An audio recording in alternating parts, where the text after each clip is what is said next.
Kwamba maafisa wa polisi katika kituo cha Kabete katika kaunti ya Kiambu wameanzisha uchunguzi kufuatia vifo vya watu watatu vilivyotokea siku mbili mtawalia eneo la King'ero. Athman Said anaarifu mengi zaidi.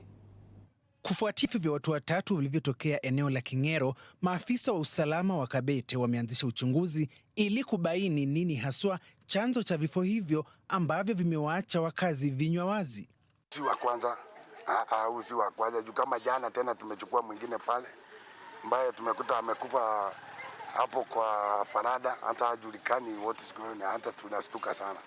Mwili wa mwanaume mmoja ulipatikana nje ya klabu huku mwingine ukipatikana ndani ya chumba.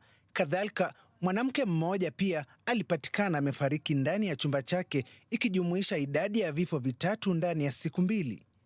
Sasa tunasema serikali ikusaidie, ifanye uchunguzi tujue ni nini inafanyika kuhusu hii kijiji ya King'ero. Aidha, wakazi wanahusisha vifo hivi na unywaji wa pombe haramu inayouzwa kiholela mitaani. Na katika hii kijiji tuko na shida kubwa sana, na shida yenyewe tunajionea, ati unakuta leo tunaokota mwili pale, kesho yake tunaokota ingine pale, na hao watu wote wanaelekeza, unakuta mtu amekufa juu ya pombe, amekufa juu ya frustration, amekuja hata wengine ni kujinyonga tu, mwingine amekunywa. Kwa hivyo tu hiyo ni kitu inatutatisha hata sisi kama wana kijiji.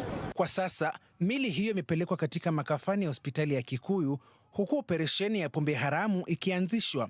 Athman Said Mwamlisho, TV47.